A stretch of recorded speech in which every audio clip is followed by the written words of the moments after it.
tahun baru misalnya. Iya, tanggal 31. Nah, tahun baru tuh Januari itu Dewa Janus. Janus. Kelahiran Dewa Janus. Ya, jadi Dewa Janus itu lahir 1 Januari. Nah, Dewa Janus ini dikatakan dalam legenda Romawi gitu ya. Itu dikatakan dia ini wajahnya 2. Satu menghadap ke depan, satu menghadap ke belakang. Jadi menghadap ke belakang maksudnya menghadap ke masa lalu. Menghadap ke depan adalah menghadap ke masa. Begini ya, penanggalan itu atau tahun itu ada 2 jenis. Yang pertama ada yang disebut dengan tahun Syamsiah, yaitu penanggalan yang dihitung dari peredaran matahari. Yang disebut tahun Syamsiah. Nah, ini tahun kemudian dijadikan penanggalan oleh kaum Nasrani. Yang tahun 1-nya itu dimulai dari tahun kelahiran Nabi Isa. Dulu sudah ada tahun Syamsiah itu, tapi kemudian ditetapkan tahun 1-nya oleh kaum Nasrani.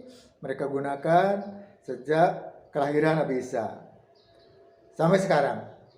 Kemudian yang kedua ada tahun Komariah, penanggalan Komariah atau penanggalan yang ditetapkan atau dihitung dari peredaran bulan mengitari bumi.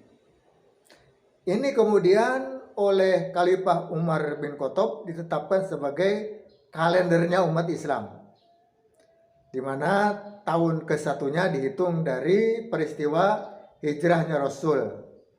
Sebelumnya sudah digunakan oleh kaum jahiliyah tanggalan ini.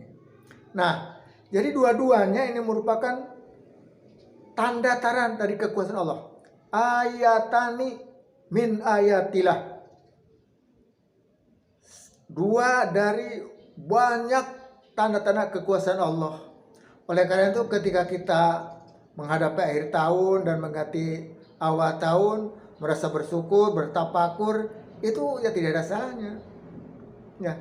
Jadi merayakan akhir dan awal tahun itu satu sebagai bentuk tafakur atas kekuasaan Allah, dan 2 bersyukur atas umur yang diberikan Allah sehingga kita bisa sampai di akhir tahun dan menyambut tahun yang baru.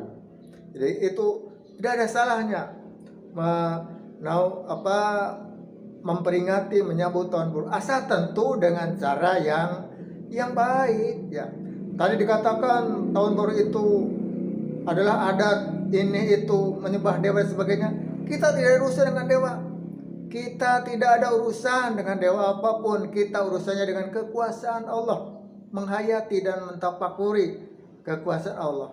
Kalaupun itu adat orang lain, tidak berarti harus dibuang, tidak berarti harus dihilangkan, nggak apa-apa. Tapi kita cari dengan format yang lain, misalnya memperingati atau menyambut tahun baru. Kalau orang lain dengan cara seperti itu, ya kita dengan cara yang Islami saja, dengan cara dzikir, istighosah atau sodako dan lain. Itu kan amalan-amalan yang baik yang bisa kita lakukan dalam hal memperingati atau menyambut tahun baru.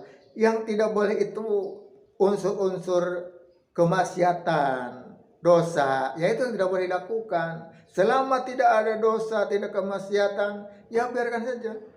Dan kalau kita tidak setuju dengan cara orang lain merayakannya, kita merayakan dengan cara kita sendiri. Jadi para mubalik, para dai, jangan mengkampanyekan larangan merayakan tahun baru, tapi kampanyekanlah cara yang Islami dalam merayakan atau menyambut tahun baru. Itu namanya cerdas. Harus cerdas, jangan